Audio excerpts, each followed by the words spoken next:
A dark road, twisting and stretching for what seems like an eternity. Have you ever stumbled into a journey like this?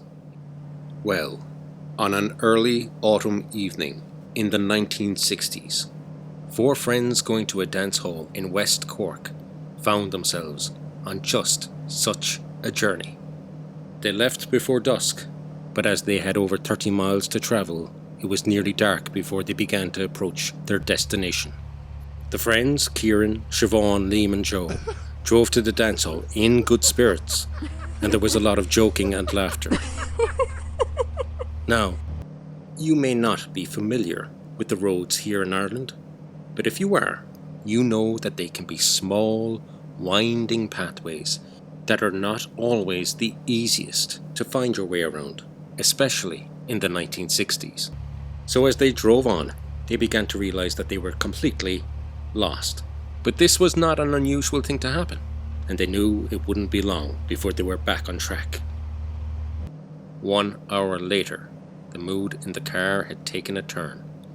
Nothing but silence now, and the main emotions they were all feeling were distinct boredom and tiredness.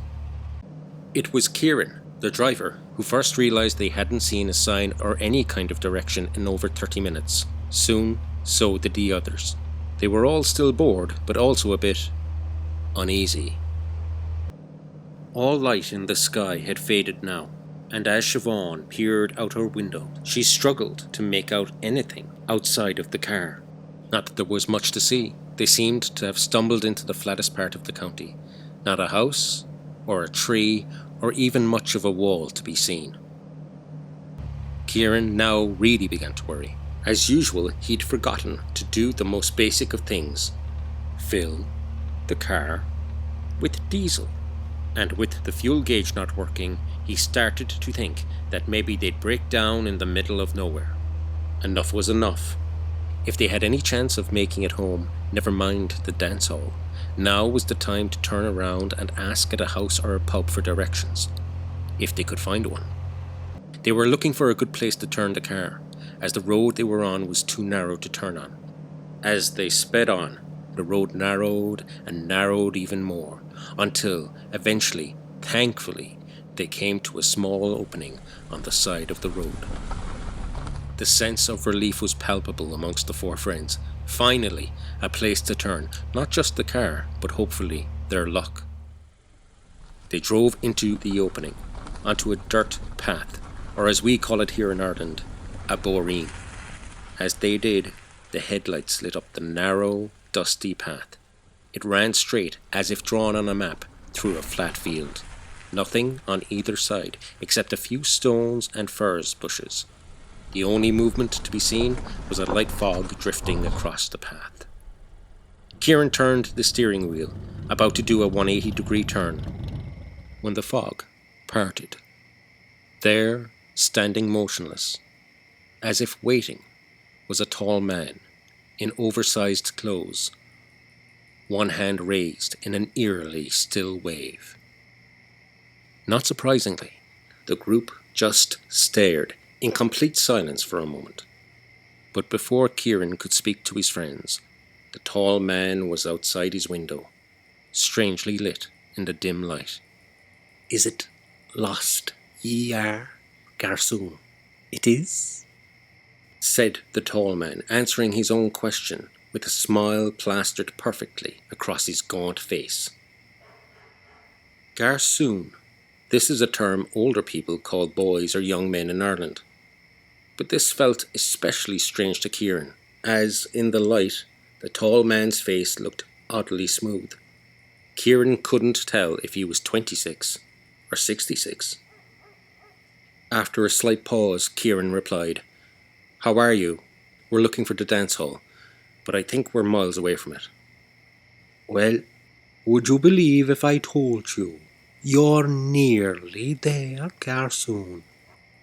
"Oh, really?" said Kieran. "So back onto the road, and where do we go from there?" "Oh no, garçon, no.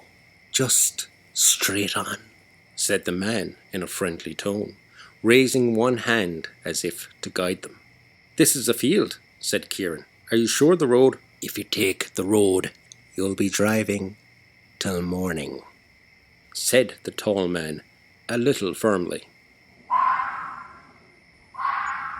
There's a way out on the other end. When you see the small hill, just up and over that, that's the place you're looking for. Thank you, said Kieran. But do you need a lift yourself? You seem to be in the middle of nowhere. Ah, you're very good, garçon. Very good. As are your lovely friends.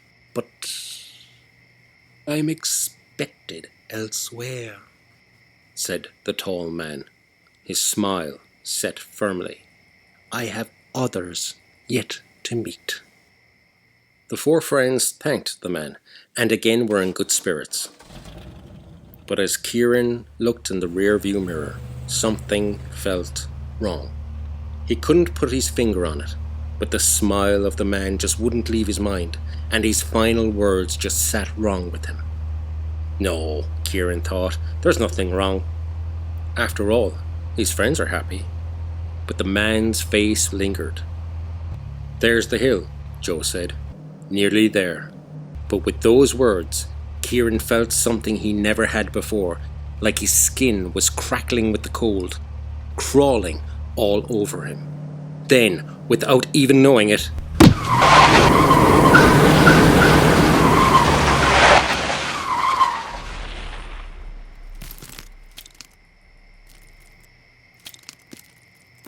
the friends were all stunned into silence for a moment. Then the shouting started.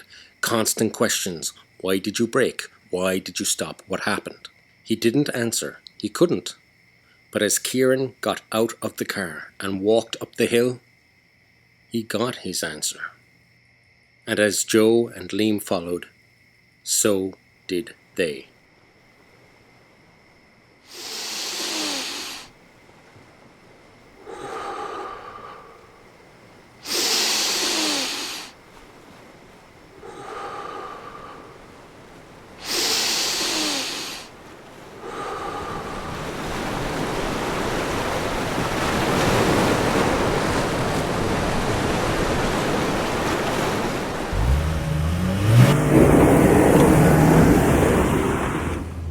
The easy-going atmosphere of the night was gone. Kieran, now in a single-minded purpose, sped back down the boreen. Siobhan was in tears with anger.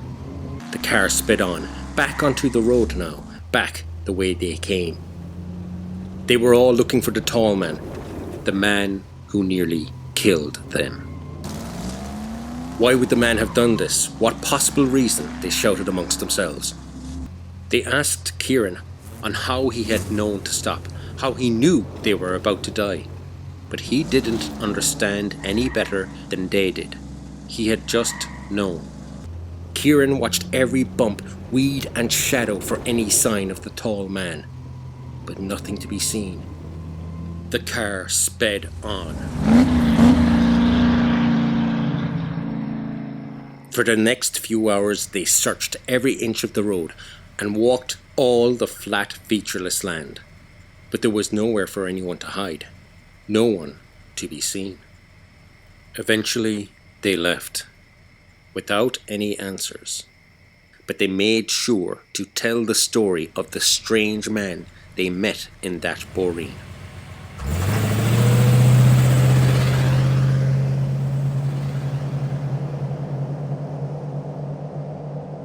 So, if you're ever in West Cork, be careful of a tall man who is always ready to give directions, especially to those who have taken a wrong turn. This is a true story, whether you want to believe it or not.